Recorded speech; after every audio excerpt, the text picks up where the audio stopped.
the good old straight leg lift. Wow, it's been a long time since I've done that exercise. I used to do back in the 70s and 80s, and it was in the 80s that we realised that it's actually quite a potentially dangerous exercise for your lower back. But yeah, people are today still faithfully and hopefully doing the exercise to work their lower abs or get rid of their fat off their abs or build their lower abs or try to develop functional strength. So let's have a look a little bit at this exercise from an anatomical and a physiological point of view. First of all, let's look at function. Well, it's not very functional because what parts of life do you lay on your back with your legs straight and flat them up and down in the wind with a weight on the end? It's not very functional. It's got no relation to daily life activities because all these muscles work in the upright position. So why would you even try to train them in the laying down position? So it doesn't even pass the common sense test, let alone the anatomical test or the functional anatomical test, where it's not even related to daily life activities. These muscles are responsible for stabilising your pelvis and your lower back in the upright position while doing upright movements, not laying on your back with a load at the end of your foot. So from a functional point of view, not very beneficial. From a fat point of view, it doesn't burn fat because it's not an aerobic exercise. It works just a small muscle called your abdominals, and those abdominals are working anaerobically. You're using glycogen or sugar as a source of energy.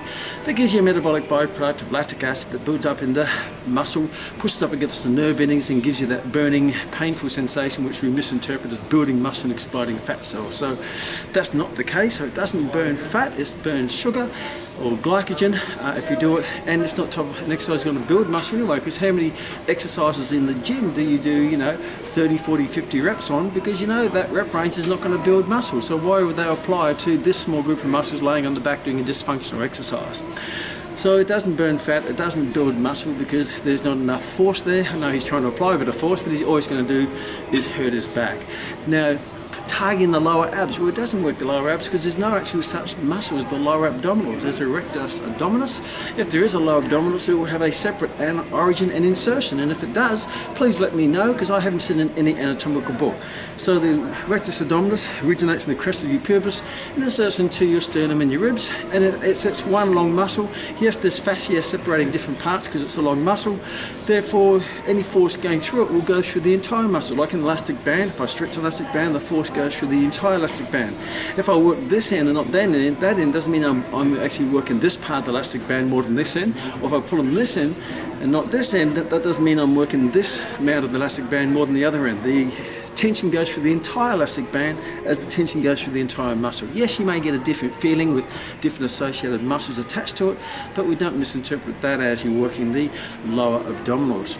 Now, from a lower back point of view, it can be very potentially dangerous because when you look at the movement itself from an anatomical point of view, from a joint movement, it's a hip flexor movement. So you're actually flexing the hip up and extending the way down. So you're flexing the hip, which is the obviously your femur that goes into your acetabulum, into your pelvis.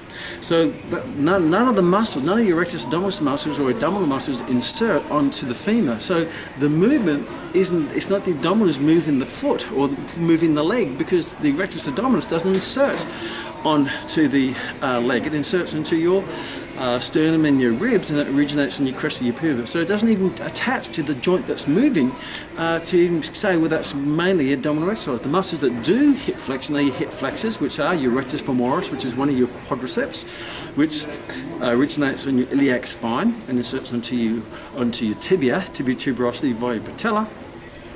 And your other muscles is your iliopsoas muscles, which are your iliasis and your psoas major and psoas minor. Now, those group of muscles basically originate on your anterior lumbar spine, or the front of your lower back, and obviously the in part of your ilium, and they all go down and they insert onto the anterior proximal femur, which is at the top of the femur. So they actually originate on your anterior lower back. So all that tension there is pulling on your lower back because that's the insertion point. And the role of the abdominals is to stabilize the pelvis, to stop all that anterior pulling of your hip flexors, to stop your hip flexors from pulling your lumbar forward and your pelvis into too much of an anterior tilt. So your abdominals are trying to work to stabilize.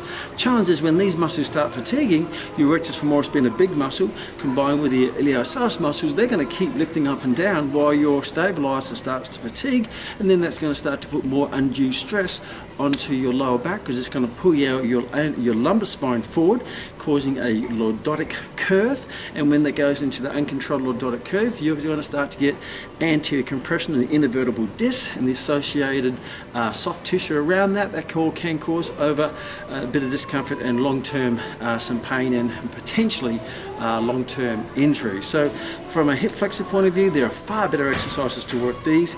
Work them the way they function, the way they work in life, which is in the upright position. So go and do some deadlifts and some lunges and do some